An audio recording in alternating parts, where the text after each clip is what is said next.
കർത്താവെ, അങ്ങയെ ഫോളോ ചെയ്യുന്ന വ്യക്തി എന്നുള്ള നിലയിൽ ഞാൻ എങ്ങനെ ജീവിക്കണം? എനിക്ക് അങ്ങയെ ഇരുൾ അടഞ്ഞ വഴികളിൽ തിരുനാളമാകുവാൻ ഇന്നത്തെ ചിന്ത. ദൈവനാമത്തിന് മഹത്വം ഉണ്ടായിരിക്കട്ടെ. ഇന്നത്തെ ചിന്തയിലേക്ക് ഏവർക്കും സ്വാഗതം. ഇന്ന് നമ്മൾ ചിന്തിക്കുന്നത് മത്തായിയുടെ സുവിശേഷം 5-ാം അധ്യായമാണ്. വിശുദ്ധ വേദപുസ്തകത്തിൽ പുതിയ നിയമത്തിൽ ഏറ്റവും പ്രാധാന്യം അർഹിക്കുന്ന ഒരു അധ്യായമാണ് ഈ അധ്യായം. അത് മറ്റൊന്നും കൊണ്ടല്ല, നമ്മുടെ കർത്താവായ യേശു ക്രിസ്തു ഈ ഭൂമിയിൽ ജീവിച്ചിരുന്ന കാലഘട്ടത്തിൽ തൻ്റെ ശിഷ്യന്മാരോടും തന്നെ അനുഗമിച്ച ജനത്തോടും ഈ കാലഘട്ടത്തിൽ ജീവിച്ചിരിക്കുന്ന നമ്മളോടുമുള്ള വലിയൊരു ദൂത് കർത്താവ് തൻ്റെ സ്വന്തം വാമൊഴിയാൽ അരുളി ചെയ്തിരിക്കുന്നത് ഈ അധ്യായത്തിലാണ്. ഈ അധ്യായം വായിക്കുന്ന ഓരോ വ്യക്തികൾക്കും എങ്ങനെ ഈ ഭൂമിയിൽ നമ്മളൊരു ദൈവ പൈതലായി ജീവിക്കണം എന്നുള്ള ഒരു വലിയ സന്ദേശം ഇതിനകത്തുണ്ട്. ഇത് വായിച്ച് വിട്ടുന്നവർക്ക് ചിലപ്പോൾ അത് മനസ്സിലായെന്ന് വരത്തില്ല. എന്നാൽ എൻ്റെ ദൈവമേ, എനിക്ക് അങ്ങയുടെ ഹിതപ്രകാരം അങ്ങയുടെ ഹൃദയം മനസ്സിലാക്കി ജീവിക്കണം എന്നാഗ്രഹിച്ച് കർത്താവിനെ ഫോളോ ചെയ്യുന്ന ഒരു ഡിസൈപ്പിളിന് ഈ അധ്യായം വായിക്കുമ്പോൾ ദൈവത്തിൻ്റെ ഹൃദയം കാണുവാൻ കഴിയും. ഈ ലോകത്തിൽ അനേകം റൂൾസ് ആൻഡ് റെഗുലേഷൻസ് നമുക്കുണ്ട്, ഇല്ലേ? സ്കൂളുകളിലുണ്ട്, റോഡുകളിലുണ്ട്.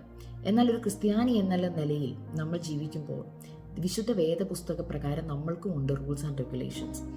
അത് പലർക്കും ബുദ്ധിമുട്ടായി തോന്നാറുണ്ട്. ക്രിസ്ത്യാനിയായി ജീവിക്കാൻ വളരെ പാടാണ്, കാരണം ഭയങ്കര സ്ട്രിക്റ്റ് ആണ്, അത് ചെയ്യാൻ പാടില്ല, ഇത് ചെയ്യാൻ പാടില്ല എന്നൊക്കെ. എന്നാൽ ഈ 5-ാം അധ്യായം നിങ്ങളൊന്ന് ഡീപ്പായിട്ട് പഠിച്ചാൽ കർത്താവിനെ സ്നേഹിക്കുന്ന ഒരു വ്യക്തിക്ക്, കർത്താവിനെ ആഴമായി കർത്താവിൻ്റെ സ്നേഹം മനസ്സിലാക്കിയ ഒരു വ്യക്തിക്ക് ഈസി ആയിട്ട് ജീവിക്കാൻ കഴിയുമെന്ന് കർത്താവ് നമ്മളെ പഠിപ്പിക്കുക, എങ്ങനെ ജീവിക്കണം എന്നുള്ളത്. വെറുതെ റൂൾസ് ആൻഡ് റെഗുലേഷൻസ് തരിക മാത്രമല്ല, പകരം അതെങ്ങനെ ചെയ്യണമെന്നും വിശുദ്ധമായി വിശദീകരിച്ച് കർത്താവായ യേശു ക്രിസ്തു നമ്മളോട് സംസാരിക്കുന്നത് ഈ അധ്യായത്തിലാണ്. ആകയാൽ ഇന്നത്തെ ചിന്തയിൽ നമുക്ക് കർത്താവിൻ്റെ ഹൃദയം ഒന്ന് മനസ്സിലാക്കാം. കർത്താവെ, അങ്ങയെ ഫോളോ ചെയ്യുന്ന വ്യക്തി എന്നുള്ള നിലയിൽ ഞാൻ എങ്ങനെ ജീവിക്കണം? എനിക്ക് അങ്ങയെ പ്രസാദിപ്പിക്കാൻ ആഗ്രഹമുണ്ട്. അങ്ങയുടെ ഹിതം മനസ്സിലാക്കുവാൻ ഞാൻ ആഗ്രഹിക്കുന്നു. ആകയാൽ എൻ്റെ ഹൃദയത്തെ ഒന്ന് തുറന്ന് ഈ വചനം മനസ്സിലാക്കാനുള്ള ഒരു കൃപ തരണമേ എന്ന് നിങ്ങൾ പ്രാർത്ഥിച്ചാട്ടെ.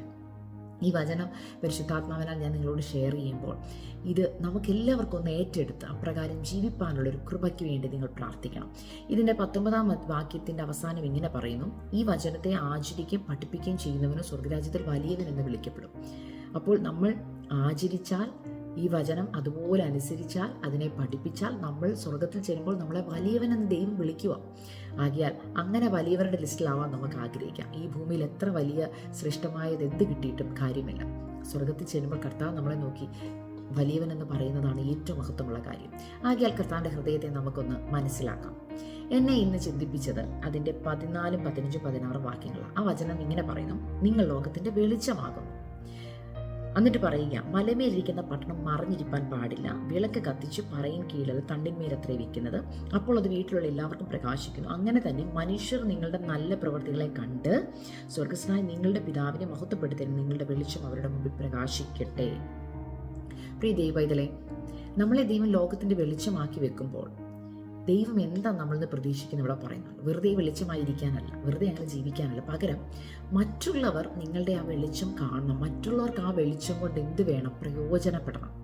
നിങ്ങൾക്കറിയാം, നമ്മൾ ഇരുട്ടത്ത് യാത്ര ചെയ്യുമ്പോൾ നമ്മുടെ കൂടെ മറ്റാരെങ്കിലും ഉണ്ടെങ്കിൽ, നമ്മുടെ കയ്യിൽ ഒരു ടോർച്ചോ വിളക്കോ ഉണ്ടെങ്കിൽ നമ്മളത് ഉപയോഗിക്കുമ്പോൾ കൂടെ നടക്കുന്നവർക്കും കൂടെ അത് അനുഗ്രഹമാണ്, അല്ലേ?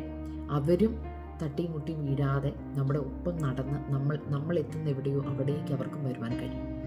ഇതുപോലെയാണ് ക്രിസ്തീയ ജീവിതം. നമ്മളെ ദൈവം വെളിച്ചമാക്കി വെക്കുമ്പോൾ നമ്മളെ ഫോളോ ചെയ്യുന്ന കുറച്ച് പേരുണ്ടെന്ന് കർത്താവ് പറയുകയാണ്. നമ്മുടെ ചുറ്റുമുള്ളവർ, നമ്മുടെ വീട്ടിലുള്ളവർ ഒക്കെയും നമ്മളെ നോക്കുകയാണ്. നമ്മൾ പ്രകാശമുള്ളവരാണെങ്കിൽ, നമ്മൾ പ്രകാശം കൊടുക്കുന്നവരാണെങ്കിൽ നമ്മുടെ പുറകെ ആ പ്രകാശത്തിലേക്ക് വരുവാൻ ആഗ്രഹിക്കുന്നവരുണ്ട്. ആകയാൽ കർത്താവ് പറയുക, മറ്റുള്ളവർ നിങ്ങളുടെ പ്രകാശം കാണണം, നിങ്ങൾ പ്രകാശിക്കുന്നത് കാണണം. അപ്പോൾ നിങ്ങൾ ചോദിച്ചേക്കെ, എങ്ങനെയാണ് പ്രകാശിക്കുന്നത്? ഞാൻ വെളിച്ചമാണെങ്കിൽ എങ്ങനെയാണ് കർത്താവ് ആഗ്രഹിക്കുന്നത് എൻ്റെ വെളിച്ചം മറ്റുള്ളവർക്ക് ഉപയോഗപ്പെടുവാൻ? അത് മറ്റുള്ളവർ കാണണമെങ്കിൽ എന്താണ് ചെയ്യേണ്ടതെന്ന് താഴോട്ടുള്ള വാക്യങ്ങളിൽ പറയുന്നുണ്ട്. ദൈവം നമ്മളെ വെളിച്ചമാക്കി ഭൂമിയിൽ ആക്കി വെച്ചപ്പോൾ വെളിച്ചത്തിന് അന്ധകാരവുമായിട്ട് ഒരു ബന്ധവുമില്ല. വെളിച്ചം വരുന്നിടത്ത് അന്ധകാരം മാറിപ്പോകും, അല്ലേ? അപ്പോൾ അന്ധകാരം ഉള്ള കുറേ കാര്യങ്ങൾ, അന്ധകാരം കൊണ്ടുവരുന്ന കുറേ കാര്യങ്ങളെക്കുറിച്ച് ഈ വചനത്തിൽ പറയുന്നു. ഒന്ന്, നമ്മൾ വായിച്ചു വരുമ്പോൾ അവിടെ പറയുന്ന അടുത്ത് കുറേ കാര്യങ്ങളുണ്ട്. ഒന്ന്, കൊല ചെയ്യരുത്, വ്യഭിചാരം ചെയ്യരുത്, മോഷ്ടിക്കരുത്, കള്ളസത്യം ചെയ്യരുത്, ശത്രുക്കൾക്ക് പകരം ചെയ്യാതിരിക്കണം. ഇതൊക്കെയും വരുന്നത് ശത്രുവിൽ നിന്ന്, അതായത് അന്ധകാരത്തിൽ നിന്ന്. അപ്പം ഇതിൻ്റെ നടുവിൽ നമ്മൾ വെളിച്ചമായിരിക്കണം. നമ്മൾ വെളിച്ചം കൊടുക്കുമ്പോൾ ഇത് മാറിപ്പോകും.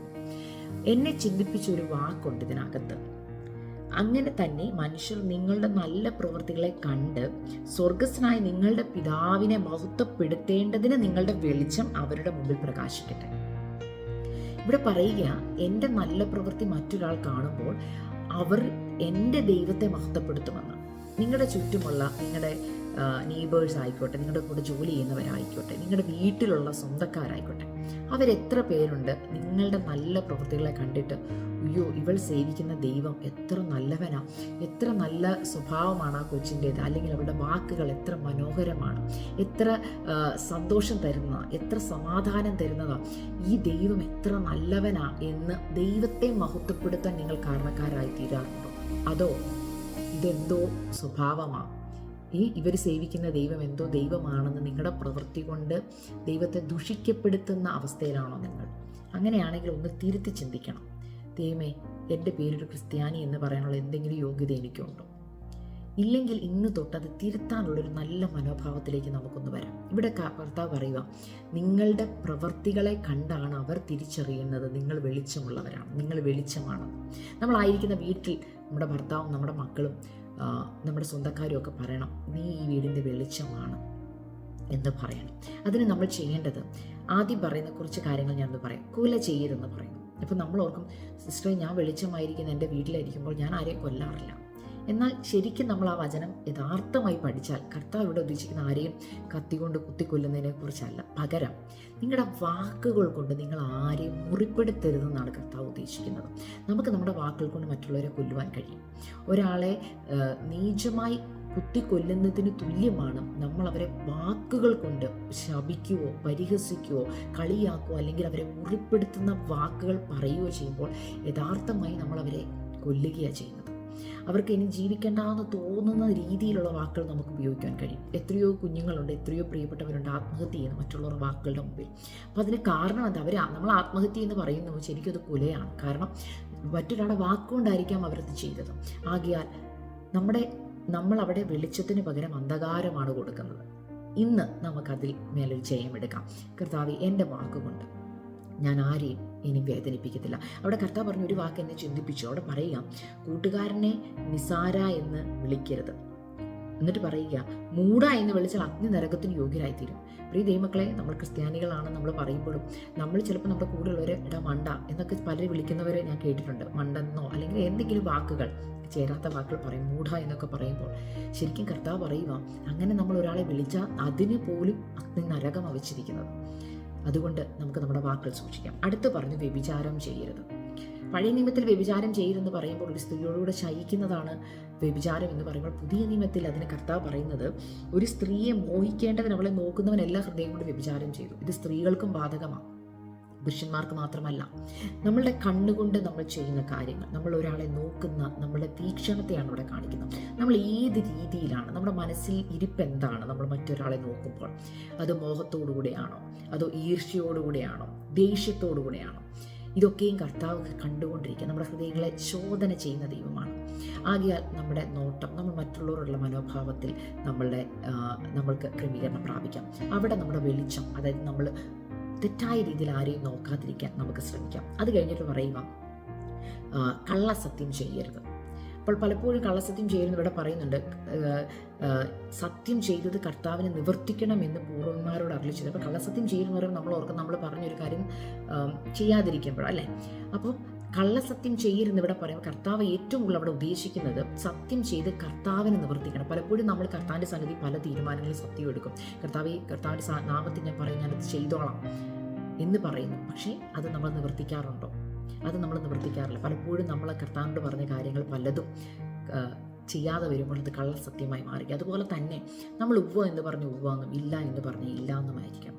അത് അപ്പുറത്തോട്ടും ഇപ്പുറത്തോട്ടും ഒരു മാറ്റം വരാതെ നമ്മൾക്കത് ചെയ്യാനുള്ള കൃപ ദൈവം നൽകി തരണം. അതിനുവേണ്ടി നമ്മൾ പ്രാർത്ഥിക്കണം. അതിന് പകരം പറയുക, വിശേഷം പറയുക, കണ്ണിന് പകരം കണ്ണ്, പല്ലിന് പകരം പല്ല്. പഴയ നിയമത്തിൽ അങ്ങനെയാണ്.